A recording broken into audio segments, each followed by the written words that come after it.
Salve, salve, senhoras e senhores! Estou aqui, ó, eu, jornalista na Kombi, e ela, Tati Marques, a dona da porra toda. E estamos chegando aqui na cidade de Aracaju. Pois é, tiramos a Kombi mídia da garagem. Passa a quarta aí, Tati, por favor. Ô, minha filha, pra baixo a quarta.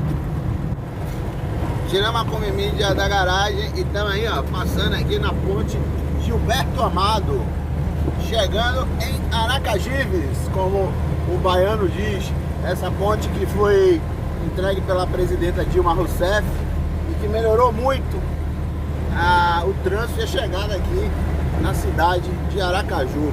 Agora, olha que mangue lindo, velho, coisa linda esse rio. Pena que a imagem não faz jus. Tatiana, segura aqui, por favor. Muito obrigado. Você vai segurar assim mesmo com o seu dedo na frente? Ó, até para isso, velho. Ó, para aí, ó. Aí, ó. Ponte Gilberto Amado. Deixa eu ver. Governo de Sergipe. Estamos chegando, galera. Aí, velho, que lugar lindo. Aí, ó. Aí deve dar um roubalinho, viu? Aí, ó.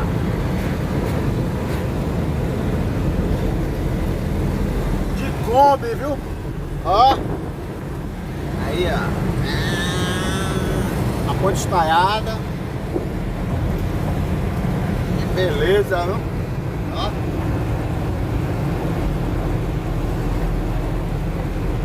E aí, Tatiana, como é que foi a viagem? Foi ótima, sensacional. Você gostou da viagem? Tranquila. Tranquila? E a Kombi mídia? Veio, ó, belezinha. Como é que ela se comportou? Muito bem, tá ótima menina. Ótima menina, é isso aí. Zero ciúme, viu? Rapaz, aí. Dá até vontade de subir o drone e fazer umas imagens, viu?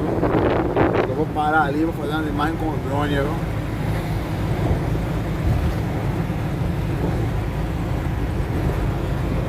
Chegando em Aracajives.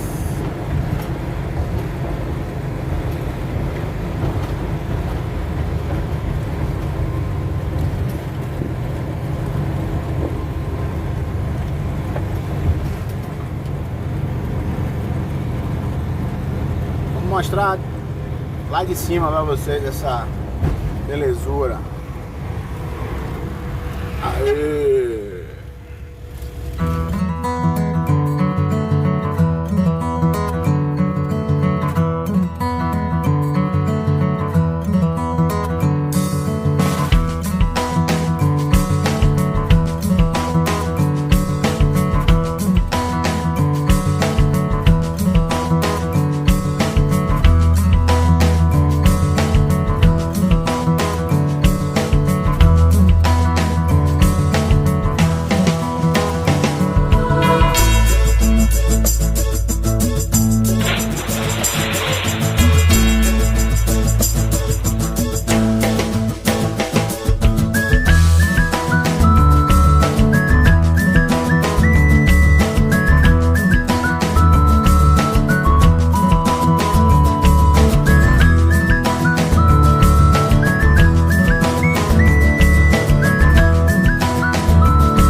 这一次我真的睡着了。